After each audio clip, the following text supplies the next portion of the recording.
Leo tunataka kuangalia siri ya mwanamke kahaba. Kwa hiyo niwakaribishe katika somo letu la leo. Msomaji, kitabu cha Ufunuo sura ya 17.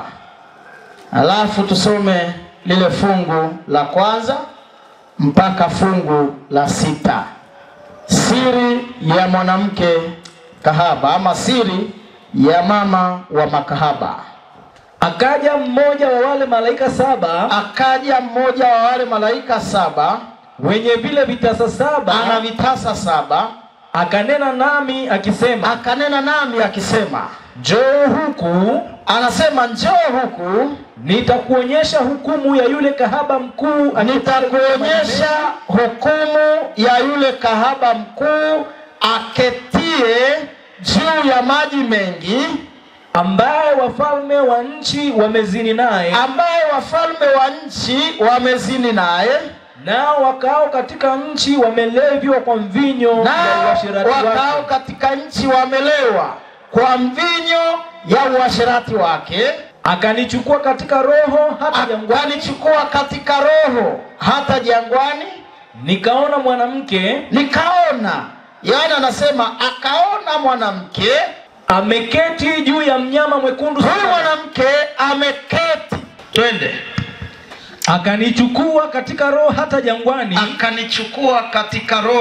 hata jangwani. Nikaona mwanamke ameketi juu ya mnyama mwekundu sana, mwenye kujaa majina ya makufuru. Huyu mwanamke amejaa majina ya makufuru. Mwenye vichwa 7 na pembe 10. Na mwanamke yule alikuwa amevikwa nguo za rangi ya zambarau, na nyekundu, amepambwa kwa dhahabu, na kito cha thamani, na lulu, naye alikuwa na kikombe cha dhahabu mkononi mwake, kilichojawa na machukizo na machafu ya uasherati wake.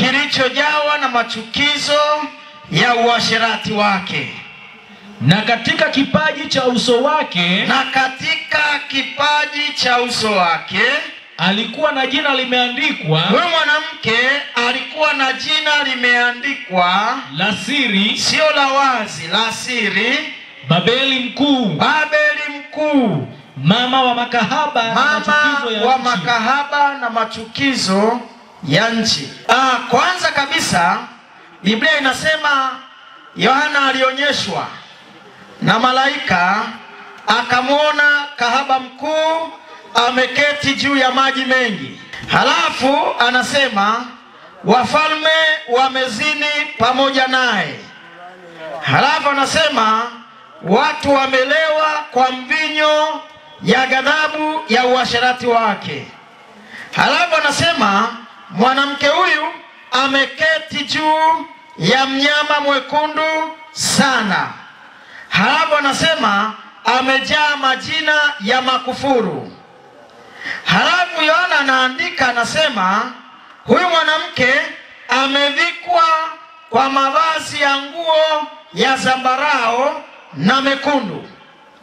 Halafu Yohana anasema huyu mama alikuwa na kikombe cha dhahabu mkononi mwake. Halafu anasema kile kikombe kilikuwa kimejaa machafu ama machafuko ya uasherati wake. Halafu Yohana anasema alimwona amelewa kwa damu ya watakatifu. Sasa hapa tunahitaji kuangalia mambo haya ya msingi yote ambayo Yohana anataka atufundishe habari ya mwanamke huyu. Sasa unaposikia habari ya mwanamke, maana yake ninachozungumzia ni habari ya kanisa. Maana mwanamke ni kanisa kama tulivyoona. Sasa huyu mwanamke ama kanisa hili linalozungumzwa hapa ya kwamba ni kanisa asi. Maana tulishaona kanisa la kweli Mungu linaitwa bikira safi, na sifa tuliziona. Sasa huyu mwanamke anayetajwa hapa ambaye ni kanisa, na yeye tunahitaji kumtafuta ili tutambue kwamba huyu mwanamke ama hili kanisa ni lipi. Kama kanisa la Mungu liko duniani, kanisa la kweli, hata hili pia liko duniani, sio kwamba liko mbinguni, liko duniani. Kwa leo natamani tuweze kuangalia kwa utaratibu.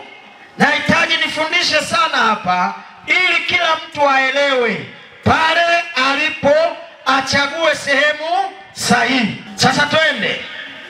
Biblia inasema mwanamke huyu ameketi juu ya maji mengi, ama kanisa hili ni kanisa ambalo limeketi juu ya maji mengi. Nini maana ya maji? Nini maana ya maji? Maana ya mwanamke tumeshaona ni kanisa. Maana ya maji mengi ni nini? Kitabu cha Ufunuo sura ya 17 fungu la 15. Ufunuo sura ya 17 fungu lake la 15. Biblia inasemaje? Kisha akaniambia, yale maji uliyoyaona, hapo aketipo yule kahaba, hapo anapoketi yule mwanamke kahaba, ama kwenye ile kanisa, ni jamaa na makutano, na taifa na lugha. Kwa hiyo kumbe maana ya maji mengi ni watu wengi, makutano, jamaa. Sasa sifa ya kwanza ya hili kanisa linalotajwa hapa, sifa yake ya kwanza, wengi wamechagua upande wa hilo kanisa. Yaani maana yake hilo kanisa lina watu wengi, na wanasema wengi huwa hawakosei. Kwa hiyo tunaanza kutafuta sifa za hilo kanisa linalotajwa hapa kwenye Ufunuo, ambalo na lenyewe liko duniani. Lile la kwanza tuliloliona ni la Mungu, hili ni la upande wa pili. Maana kuna nguvu mbili zinashindana, Baba ambaye ni Mungu na yule mwovu ambaye ni Shetani. Sasa sifa ya kwanza ya hili kanisa, wengi wamechagua upande wa kanisa hili. Lina watu wengi, lugha, jamaa na makutano. Lina watu wengi. Hiyo ndio sifa ya kwanza. Nataka tuende pamoja, ninyi ambao mnanitazama kwa mbali na ninyi mlioko hapa na wale wanaonisikiliza kwa mbali, waweze kuelewa, maana somo hili ni la muhimu sana. Kwa hiyo mwanamke huyu, kanisa hili lina watu wengi, wengi sana. Wengi wamechagua upande wa hili kanisa. Halafu jambo la pili ambalo tumeliona, anasema watu wamelewa kwa mvinyo ya ghadhabu ya uasherati wake. Swali, huo mvinyo ni kitu gani? Je, ni pombe?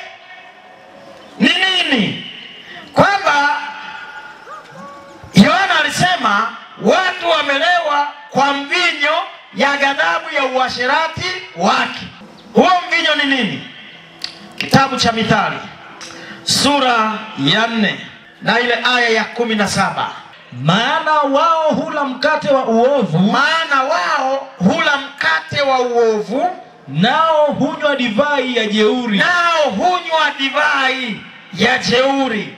Kwa mwanamke huyu amewanywesha watu mvinyo ya jeuri. Sasa mvinyo ya jeuri ni nini? Ni mafundisho ambayo anayotoa ama yanayotoka kwa kanisa hili, kwamba kanisa hili mafundisho yake ni mafundisho ya jeuri. Ana mafundisho ya jeuri, mafundisho ambayo hayako kwenye Biblia.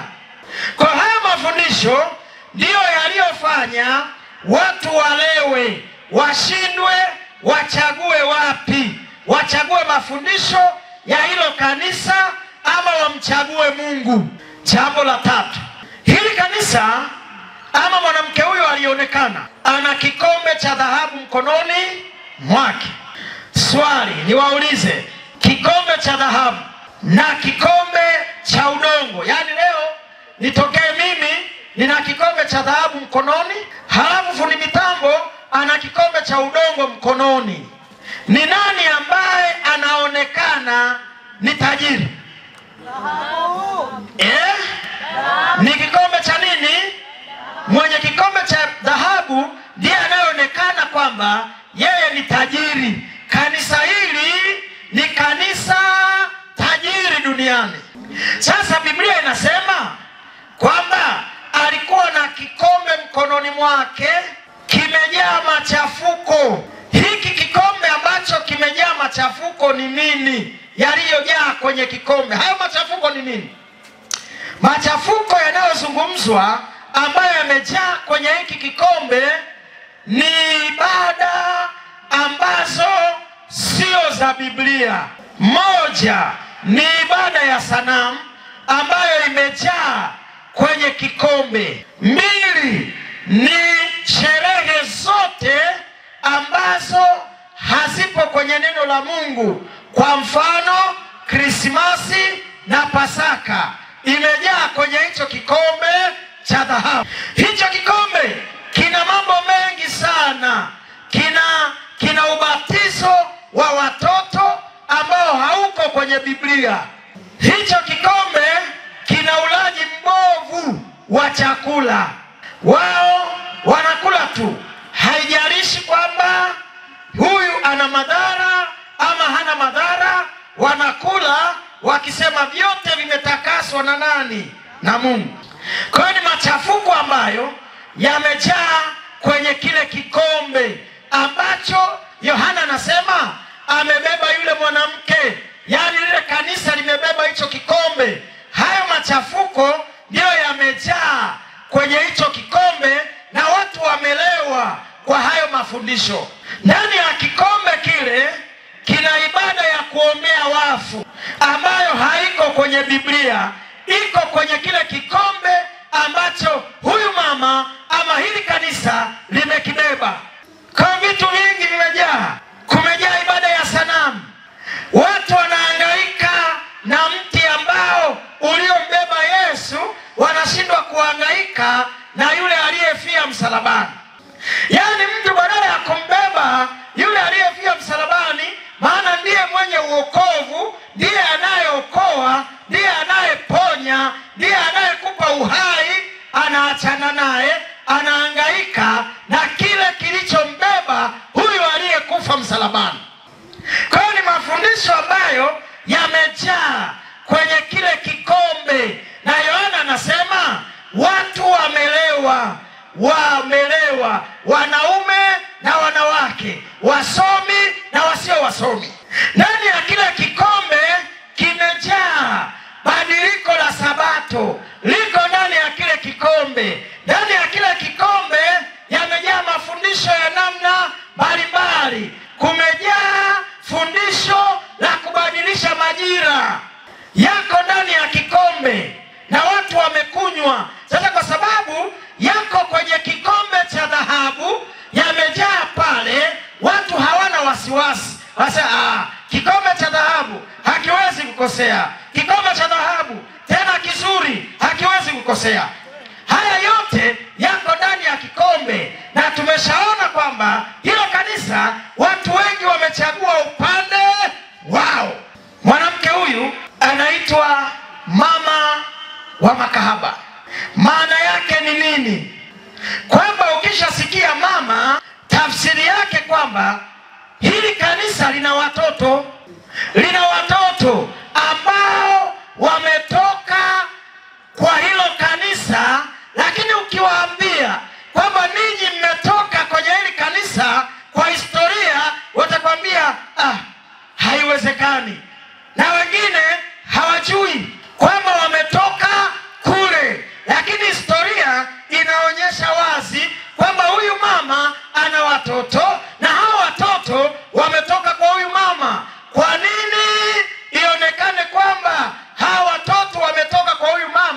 kwa sababu hao watoto wamehifadhi mafundisho ya mama yao. Hao watoto wana tabia ya mama. Sikiliza kitabu cha Biblia, Ezekieli 16 na ile aya ya 44. Biblia inasemaje? Tazama kila mtu atumiaye mithali. Tazama kila mtu atumiaye mithali. Atumia mithali hii kinyume chako. Atumia mithali hii kinyume chako. Ndio. Akisemaje? Kama mama ya mtu alivyo. Kama mama ya mtu alivyo, ndivyo alivyo binti yake. Sasa hili kanisa lina watoto, na hao watoto wamerithi tabia ya mama yao. Yaani mafundisho ya mama ndio mafundisho ambayo yanafuatwa na watoto. Mama ana ibada yake. Watoto nao wanasema tusiende mbali, tufuate ibada ya mama yetu. Mama ana sikukuu zake. Krismasi anayo, Pasaka anayo. Watoto nao wanasema na sisi kwa sababu ni watoto lazima tufuate tabia ya mama. Hizo sherehe na zenyewe na sisi tuwe nazo. Ndio maana Yohana anasema anaitwa mama, ana watoto.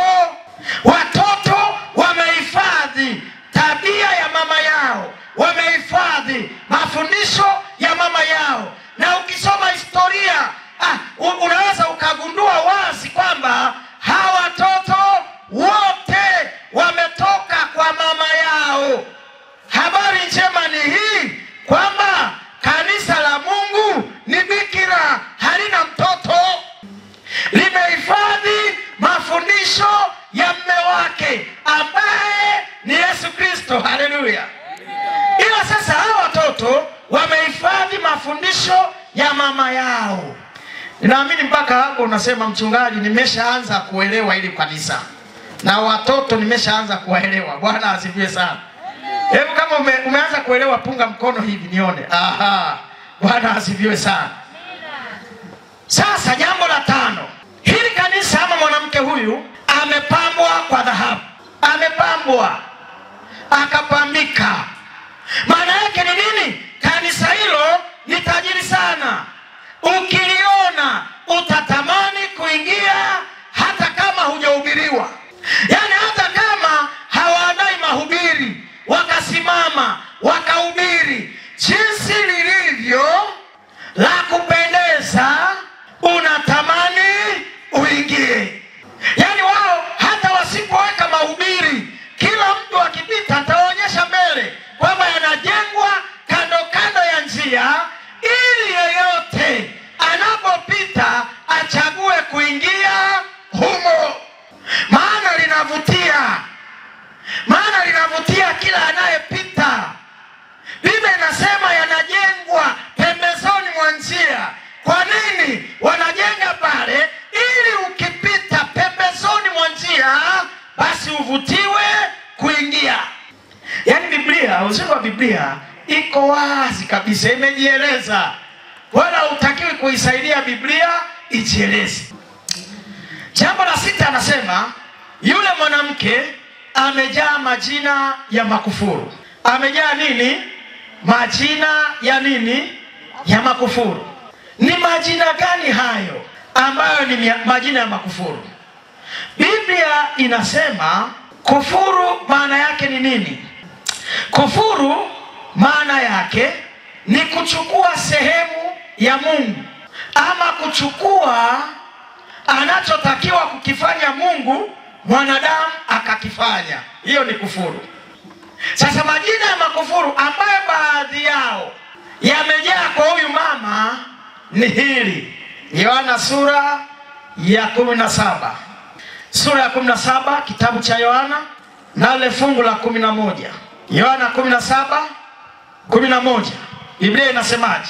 Wala mimi simo tena ulimwenguni. Yesu anasema wala yeye hayumo tena ulimwenguni, lakini hawa wamo ulimwenguni. Lakini hawa wamo ulimwenguni, nami naja kwako. Yesu anasema anapoenda kwa Baba, anasema nami naja kwako. Baba mtakatifu, Baba mtakatifu, kwa jina lako ulilonipa uwalinde hawa ili wawe na umoja kama sisi tulivyo. Sasa Yesu anamuita Mungu kwamba ni Baba mtakatifu.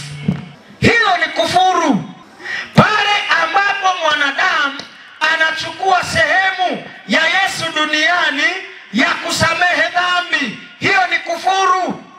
Ndio maana Biblia inasema huyu mama amejaa majina ya makufuru.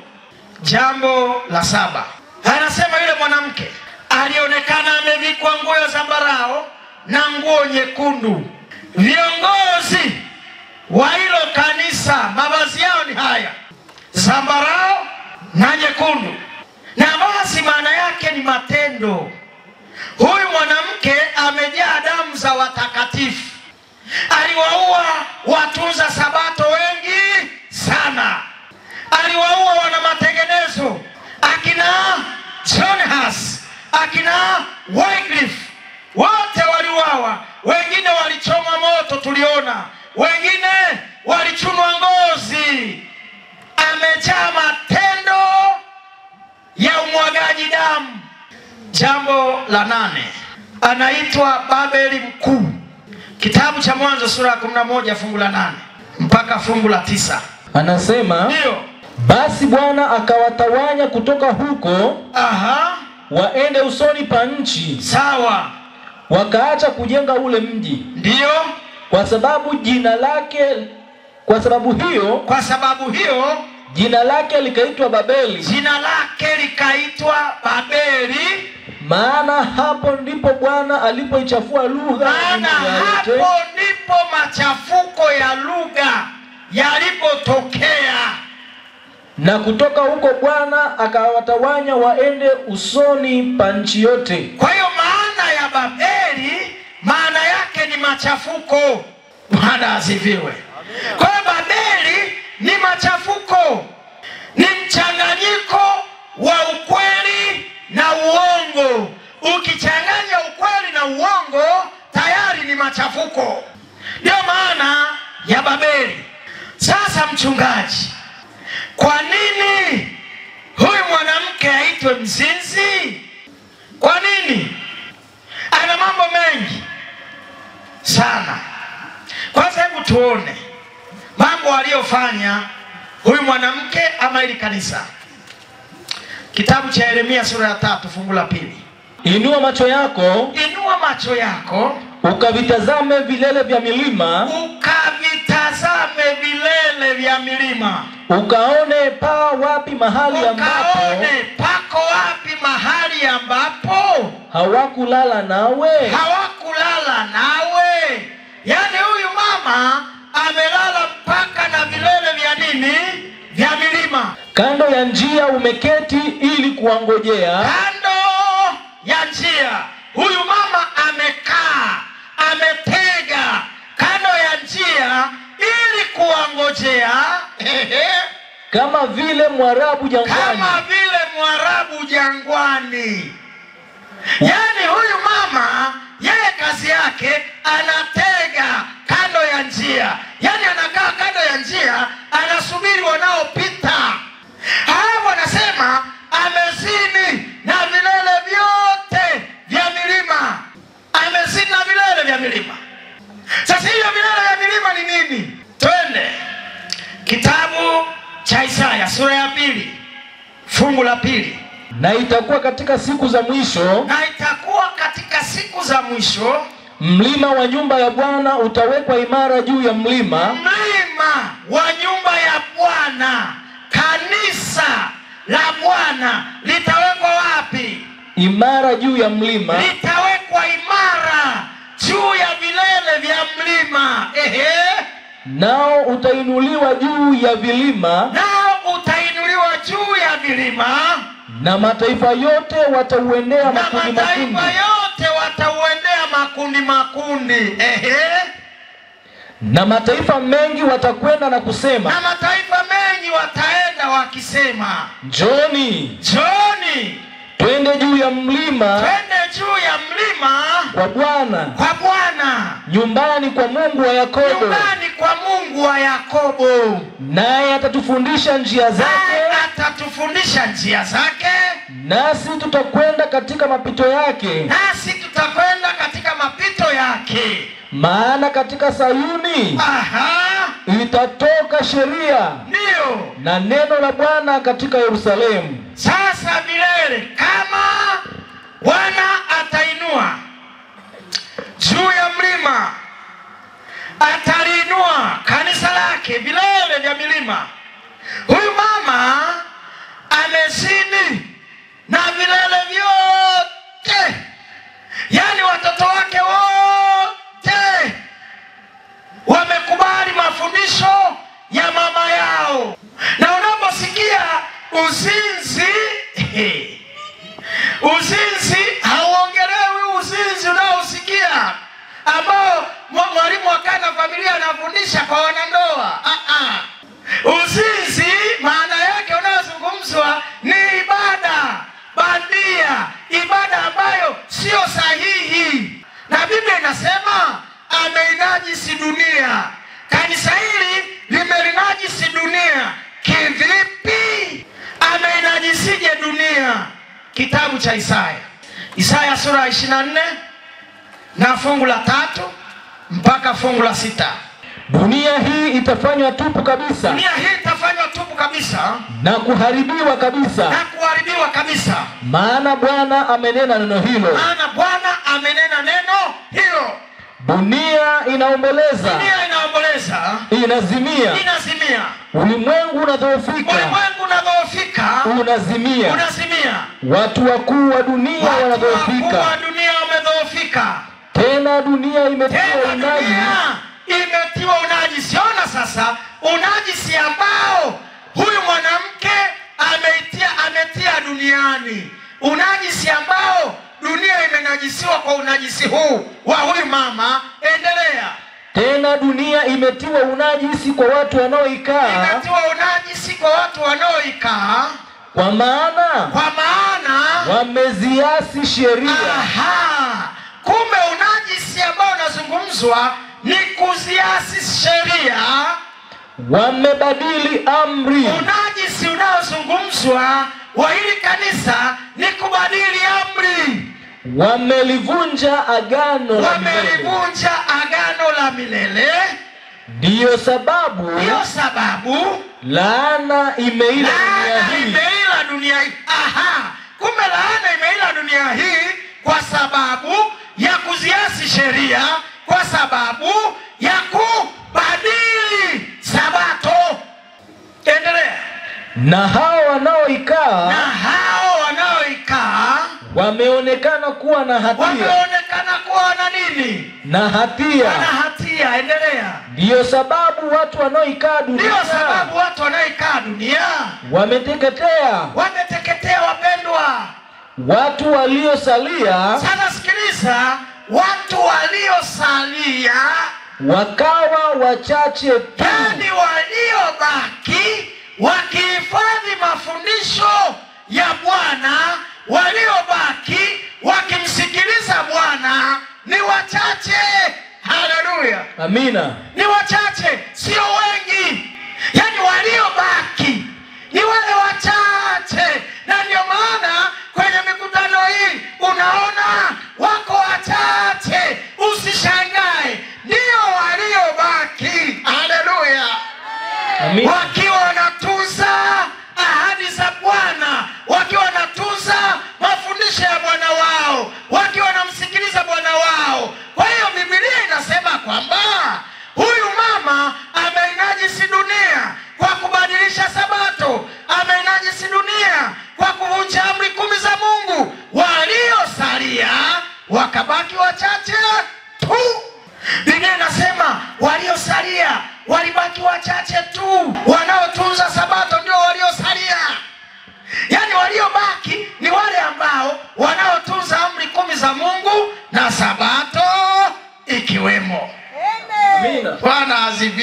Amina. Haya, twende mbele. Ezekieli 16:25, 24-25. Umejenga mahali pako palipoinuka. Umejenga mahali pako palipoinuka, penye kichwa cha kila njia. Biblia, sikilizeni Biblia. Yaani kwenye kila kichwa cha njia. Ukafanya uzuri wako kuwa chukizo. Yaani ukafanya uzuri wako kuwa chukizo. Ukatanua miguu yako kwa kila mtu aliyepita karibu. Yaani kila aliyepita karibu. Ukaongeza mambo yako ya kikahaba. Ukaongeza mambo yako ya kikahaba. Ndio. Tena. Umezini na Wamisri. Umezini na Wamisri. Jirani zako. Wakuu wa mwili. Sawa. Ukaongeza mambo yako ya kikahaba. Ndio. Ili kunikasirisha. Basi. Tazama kwa ajili ya hayo. Nimenyoosha mkono wangu juu yako. Nami nimelipunguza posho lako. Na kulitoa kwa mapenzi yao wanaonichukia. Binti za Wafilisti. Ndio. Walio yaonea haya mambo yako ya uasherati. Sasa sikiliza, Biblia inasema, yaani huyu mama amekaa kando ya njia na amekaa akitega, yaani mama anayetega. Lile jina limeandikwa la siri. Ni jina la siri. Na wewe usipomwomba Roho wa Mungu huwezi kuielewa hiyo siri. Bwana asifiwe. Amina. Hiyo siri wanaoelewa ni wale waliosalia wachache tu. Yaani amekaa, yeye kwanza hana mahubiri kama haya, haangaiki kufanya. Afanye ya nini? Maana tayari ameshatega. Yaani ukiliona tunaingia mwenyewe. Jinsi lilivyopambwa, jinsi lilivyokaa. Yaani wewe utashawishika tusema hapa ndio penyewe naenda. Someni Biblia. Lakini jambo ambalo tutataka tuliangalia la mwisho ni hili. Kitabu cha Yeremia sura ya 3 fungu la 9. Tunahitaji kuangalia jambo hili la mwisho. Hata ikawa kwa sababu alikuwa mwepesi wa kufanya ukahaba. Nchi ikatiwa unajisi. Naye akazini na mawe na miti. Akazini na mawe na nini? Na miti. Yaani alitega mpaka akaamua afanye uzinzi huo. Sasa sikiliza. Ana maana gani anaposema amezini na mawe na miti? Anamaanisha nini? Fungua kitabu cha Ezekieli sura ya 16 fungu la 15 mpaka fungu la 19. Lakini ulitumainia uzuri wako. Ukafanya mambo ya kikahaba. Kwa sababu ya sifa zako. Ukamwaga mambo yako ya kikahaba juu. Ya nini? Ya kila mtu aliyepita. Ulikuwa wake. Wewe ulikuwa wake. Ukatoa baadhi ya mavazi yako. Sikiliza sasa, ukahaba uzinzi aliyoufanya alipozini na mawe na miti, akatoa nini? Akatoa baadhi ya mavazi yako. Ukajifanyia mahali palipoinuka. Palipopambwa kwa rangi mbalimbali. Ukafanya mambo ya kikahaba juu yake. Kama mambo kama hayo hayatakuja wala hayatakuwako. Endelea. Pia ndio ulivitoa vyombo vyako vya uzuri. Vya dhahabu yangu. Tena vya dhahabu yangu, Mungu anasema. Na vya fedha yangu. Nilivyokupa. Tena nilivyokupa. Ukajifanyia sanamu. Ukajifanyia sanamu za wanaume. Sanamu za watakatifu wanaume. Ukafanya mambo ya kikahaba pamoja nazo. Yaani mambo ya kikahaba ambayo aliyafanya ni zile ibada za kuabudu sanamu. Kwa hiyo alichukua dhahabu ya Mungu na fedha za Mungu alizokabidhiwa, akatengeneza sanamu za wanaume, akaanza kuzisujudia, akaanza kuziabudu. Yani alichukua, ndiko kuzini kwenyewe, alichukua dhahabu za Bwana, akachukua fedha, na ndio maana unaona zimetengenezwa kwa nakshi nzuri za kupendeza zile sanamu. Bwana asifiwe. Amina. Halafu akafanya mambo ya kikahaba. Maana yake ni nini? Akazisujudia, akaziabudu. Wakati Mungu amri ya pili anasema wazi, usichonge mfano wa kitu chochote kilicho juu mbinguni wala chini duniani. Usiviabudu wala usivisujudie wala usivitumikie. Maana mimi nina wivu ninapoona unaabudu vingine, nina wivu. Yani sawa na kile alichofundisha mchungaji hapa wa mambo ya familia, akasema uwe na wivu na mkeo. Haleluya. Yani wewe mwanaume unapomwona mwanaume mwingine ameshika mkono wa mkeo, anamsalimia, mkono hautoki. Mwanaume unaweza ukajikaza ukaenda uani ukarudi, bado ukakuta mkono wa yule mwanaume umemshika mke wako. Hauwezi kuvumilia. Mwanaume huwezi kuvumilia, maana tayari umeshaona kwamba huyu mwanamume amechukua sehemu yangu. Kwa hiyo Mungu anapoona mwanadamu anaabudu sanamu, mwanadamu anaisujudia, Bwana anakuwa na wivu, anataka yeye aabudiwe. Kwa sifa zote kwenye Ufunuo sura 17 tulizoziona, hizo ndizo zinazomtambulisha mwanamke huyu ama kanisa hili. Sasa mpaka hapo nasema mchungaji, hata ukiishia hapo mimi nimeshaelewa na watoto nimeshawaelewa. Punga mkono hivi. Haleluya. Hata wale wa nyumbani wameshaelewa kwamba hilo kanisa ni lipi na watoto ni wepi. Wameelewa. Maana sifa zenyewe ziko wazi, zimejieleza. Soma mwenyewe, tafuta mwenyewe, utagundua uko kwa mtoto ama uko kwa mama. Sasa kuna wito jioni ya leo, baada ya kugundua ufanyeje? Ni maana nikawaambia wapendwa, hangaika kumtafuta Yesu, mbebe Yesu, tembea naye, usibebe kile kilichombeba Yesu, hakina faida. Yaani chenye faida ni kile kilichovia msalabani. Mama, Bwana asifiwe. Kile ndicho chenye faida, kile kilichombeba. Hata ukikiingiza jikoni kitawaka na chakula kitaiva na mtakula. Lakini chenye faida ambacho unatakiwa ukibebe moyoni, uhangaike kukitafuta, yani uhangaike kutulia hapo, ni kile kilichokufa msalabani, ambaye ni Yesu mwenyewe. Wenye mahitaji walienda, Yesu akawaponya. Mapepo yalikimbia kwa jina la Yesu. Kila alipopita popote alitenda muujiza. Haleluya. Kila Yesu alipopita aliokoa watu. Haleluya. Na hata kwenye viwanja hivi toka tuanze tumeona Yesu akitenda muujiza. Haleluya. Yani mkono wake ule ambao uligawa bahari ya Shamu, mkono wake ambao ulimwamsha mtoto wa Yairo akaamka, alikuwa amekufa akaamka, ule mkono ambao ulioponya vipofu ndio leo unatenda kazi.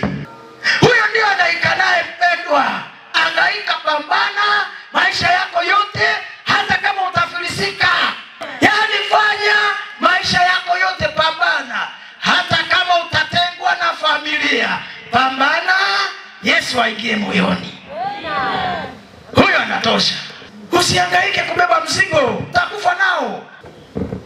Watoto wadogo wabeba mzigo, baba kabeba mzigo, mama kabeba mzigo. Na hata maisha sasa ukiangalia mzigo aliobeba, hata maisha yenyewe au ukiangalia hivi ni mzigo kabeba, lakini Yesu hayuko moyoni. Kweli. Cha kufanya ni hiki. Biblia inasema, kitabu cha Ufunuo sura 18 fungu la 4. Kisha nikasikia sauti nyingine kutoka mbinguni. Kisha nikasikia sauti nyingine kutoka wapi? Mbinguni. Ndio. Ikisema. Semaje? Tokeni kwake. Aha. Enyi watu wangu. Kwake. Bwana anasema hata huko kuna watu wa Mungu. Bwana anawaita. Anasema tokeni huko. Tokeni huko. Anaita. Tokeni huko. Tokeni huko. Wale watoto watoke. Na wale wanaenda kwa mama watoke. Bwana anawaita. Tokeni huko. Ndio. Enyi watu wangu. Tena anasema ninyi ni watu wa Bwana. Msishiriki dhambi zake. Msije mkaendelea kushiriki mafundisho yake.